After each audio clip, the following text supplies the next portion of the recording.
नमस्कार, आप देख रहे हैं पुलिस वाला वेब न्यूज और मैं हूं आपके साथ कंचन। मंडला शहर में स्थित हॉकर्स जोन, जिसे आमजन चौपाटी के नाम से जानते हैं, आज बदहाल व्यवस्थाओं का प्रतीक बनता जा रहा है। लगभग 70 से 100 दुकानों वाली ये चौपाटी न केवल मंडला बल्कि आसपास के जिलों की सबसे बड़ी चौपाटी मानी जाती है। कभी यहाँ दुकानों का किराया मात्र 10 रुपए प्रतिदिन था, जो बढ़ते बढ़ते अब लगभग 120 रुपए प्रतिदिन तक पहुँच गया है।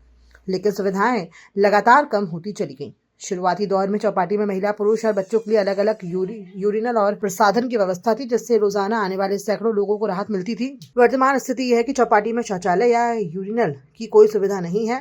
प्रतिदिन करीब 1 से 1,500 लोग यहाँ आते हैं और त्योहारों के दौरान ये संख्या और बढ़ जाती है।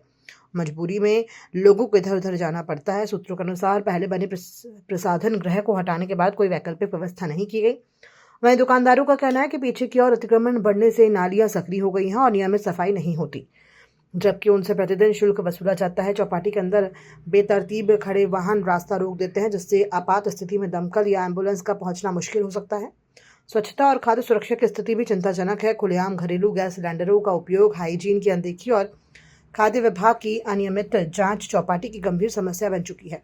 संबंधित विभागों की उदासीनता के चलते मंडला की ये प्रमुख चौपाटी सुविधाओं से वंचित होकर अव्यवस्था का केंद्र बनती जा रही है।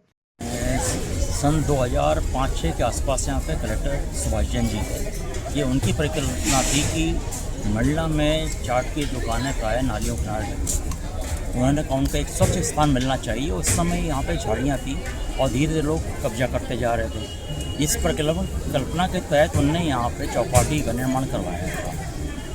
उसके पश्चात में कुछ चाट की दुकानों वालों ने विरोध किया। बड़ी मुश्किल से वहाँ से शिफ्ट करके उनको लाया गया यहाँ से कि हमें बिजनेस नहीं मिलता है, ये भी शिकायतें आई। लेकिन धीरे धीरे ये देखा कि चौपाटी अपने मूल स्वरूप में आती चली गई। अब बात आती है कि यहाँ की व्यवस्थाएँ। तो जिस समय चौपाटी का निर्माण किया गया था, उस समय यहाँ पे एक वॉशरूम हुआ करता था, जो कि यहाँ आने वाले ग्राहकों के लिए बहुत सुविधाजनक जगह है। क्योंकि कोई भी व्यक्ति आता है तो पुरुष तो खैर कहीं भी जा सकता है, लेकिन महिलाओं के लिए बहुत बड़ी प्रॉब्लम हो जाती है। उस चीज़ को लेकर यहाँ वॉशरूम बनाया गया था। कुछ लोगों ने अपने स्वार्थों के लिए उसको तोड़वा दिया। उसके बाद में यहाँ पे वॉशरूम की कोई लगातार कोई व्यवस्था नहीं की गई है।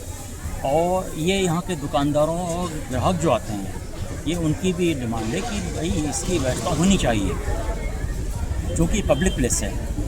पब्लिक प्लेस में एक जो होता है कि चलो आदमी आया, घंटे भर 2 घंटे घर के बाहर रहता है, तो उस वॉशरूम की जरूरत पड़ती है उसको। खासकर महिलाओं के लिए दिक्कत वाला काम है। फिर यहाँ पर जो देखा कि कई 65-70 दुकानें हैं यहाँ पे ठहरने लगी हुई हैं। इनमें मैक्सिमम में घरेलू सिलेंडर जो होते हैं उनका उपयोग किया जा रहा है। कुछ ही लोग ऐसे हैं जो कमर्शियल सिलेंडर का यूज़ कर रहे हैं। तो ये जिम्मेदारी बनती है खादी विभाग की। यहाँ पर एक शिकायतें आई, जैसे नालियाँ जो अब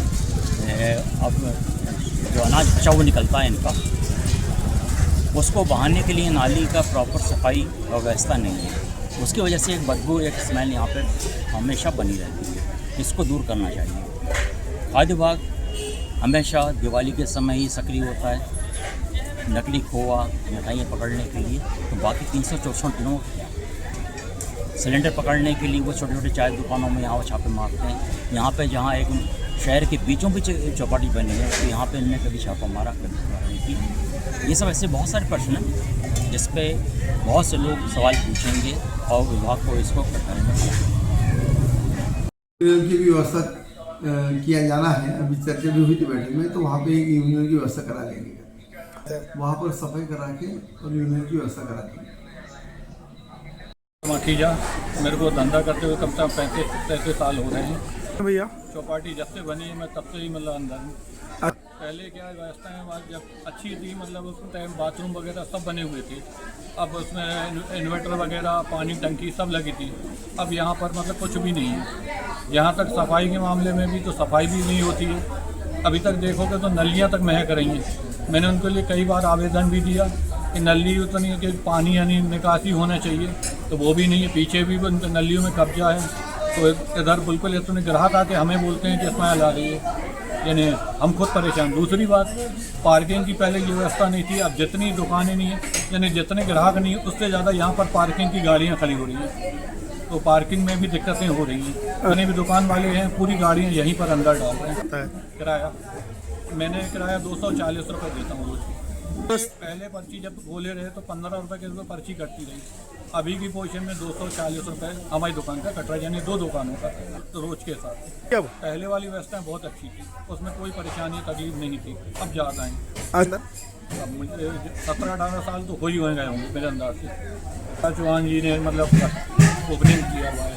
हो जाती है दिक्कतें यही होती है कि अब जैसे लेडीज़ हैं उनको बाथरूम के लिए बहुत ज़्यादा परेशानी हो रही है, यानी अगर धोखे से वो चली गए तो जेंट्स पहुँच जा रहे हैं, उनको भी बहुत ज़्यादा। और मेरे को ही आके बोलते हैं ये बाथरूम नहीं बना हुआ क्या यहाँ, इतनी अच्छी चौपाटी मगर व्यवस्थाएँ थोड़ी सी है उसमें डगमग आ गई हैं। कम से कम नहीं भी तो 1000-1500 आदमी आते ही होंगे एक न एक दुकानों में सब में।